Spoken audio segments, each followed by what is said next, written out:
Nay, maniligaw ko nga pala. Hi tita, ako nga pala si Enzo, ang soon-to-be jowa ni Scarlett. Enzo? Anak, di ba yan yung anak ng mayor? Opo, Nay. Galing mo talaga pumili, anak. Mukhang magkakapera ako, A few moments later. O sige, pumapayag na ako na maging jowa mo tong anak ko. Yes! Pangako tita, hindi ko papaiyakin si Scarlett. Pwede mo na akong i-kiss. Pops! May bayad ang kiss sa anak ko, ha?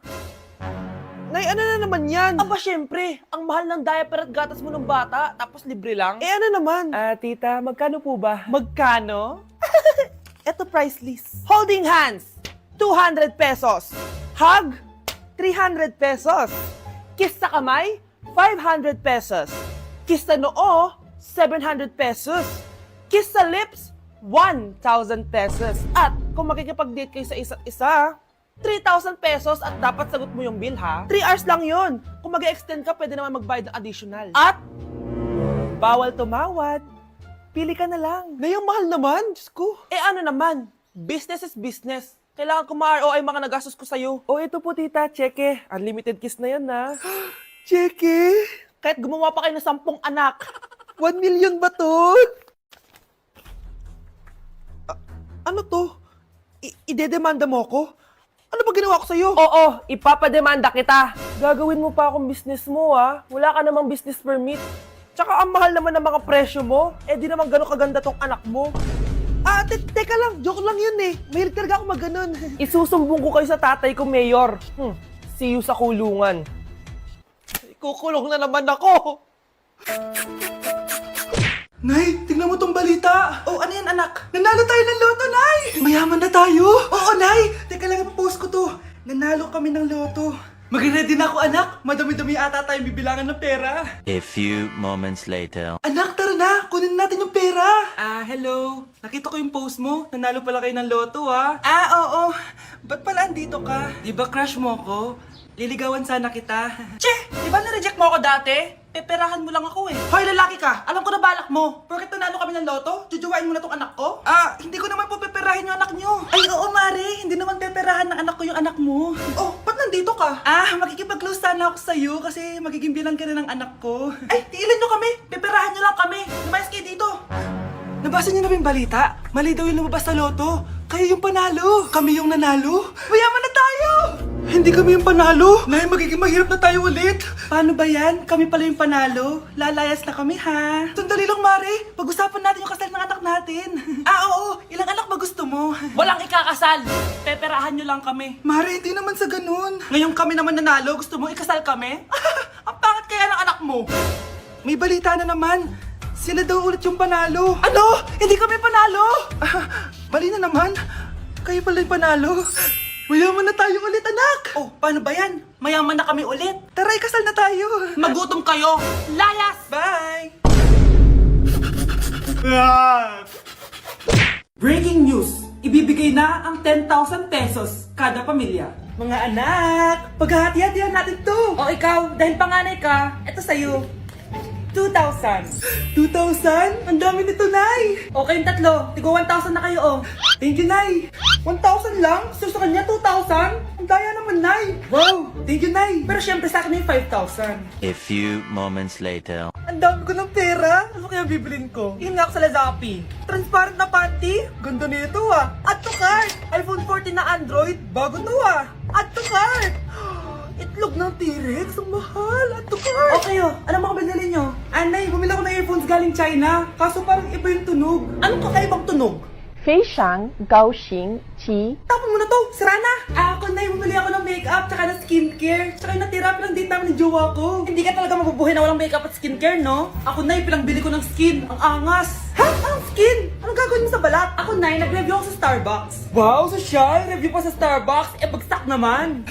Lazapi delivery! Ano ba itong mga binili mo? Nandito na mga binili ko! Magkano yan? 10,000 lahat, ma'am. 10,000?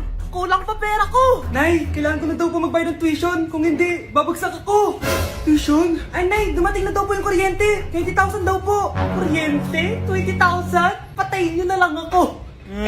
Mare, nabalitaan mo na ba? Ang alin, Mare? May magnanakaw sa barangay natin. Grabe na talaga panahon ngayon. Nakakatakot na. Mare, pwede ba akong makiinom sa inyo?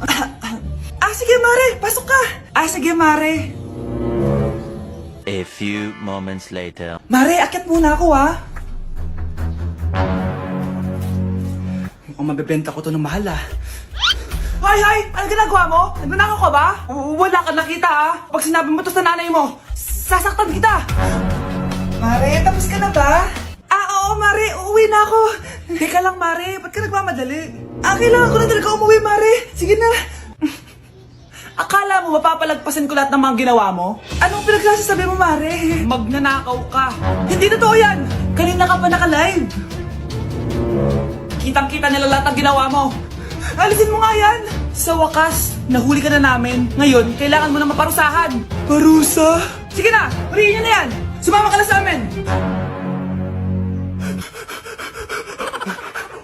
Number 10. Last question na to, class, ha? 10 points to. Sana madali lang itanong ni ma'am. Mukhang mapaperfect ko to Ano ang full name ni Jose Rizal? Full name? Akala ko full name niya na yun. Dinuro ba yan ni ma'am? Kung nakikinig talaga kayo sa discussion natin, alam nyo kung anong full name niya. Alam ko lang yung full name ng crush ko. Ano ba kasi yung full name niya? So wala palang nakikinig sa akin, ha?